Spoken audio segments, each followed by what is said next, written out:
kahit dyan. No? Sabihin nyo sa sarili nyo, I will not bow down to the idols. I will not bow down to idols. I will continue my faith. I will continue my faith in the Lord. Sapagkat yan yung bigay ng Panginoon sa atin.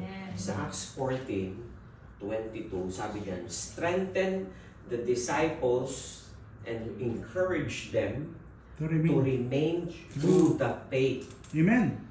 We must go through many hardships Wow. to enter the kingdom Hallelujah. of God. He said that. Kung meron man tayong tinatamasa, ngayon nakahirapan, tinatamasa talaga eh. Lalim na Tagalog. Talagang may karanasan tayong matindi. Sabi ng Panginoon, strengthen our faith. No? Strengthen the disciples and encourage them to remain true to their faith. Yes. Yan, mahirap po yan, mahirap po. Kasi yung mga tao nga doon sa gitna nung sila'y salakayin itong matindi na ito, bagyo. No? Imagine mo, ilog lang yan ha. Ilog lang yung kanila tatawirin.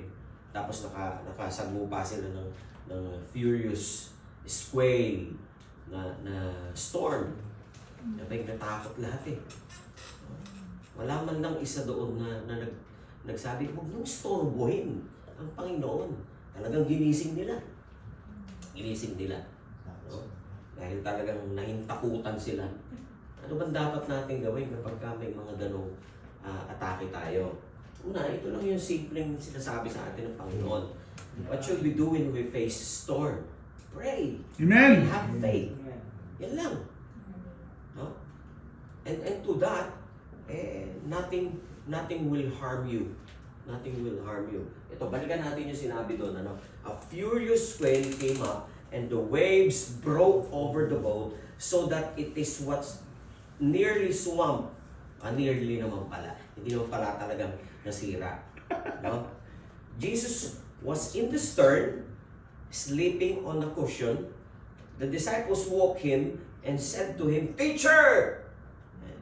Siyempre, mabagyo, hindi ka naman maririnig, "Teacher!" "Don't you care if we drown?" Pero mo yung mga taong eksperto na sa tubig, natatakot malunod. Diba? Ang pagka-eksperto ka sa tubig, kahit may bagyo, kahit na inahampas ka ng malakas na bagyo, tubig yan eh. Okay lang yan. Diba? Sino ba yung nakaranas dito na nasa gitna ng dagat? Mas dati.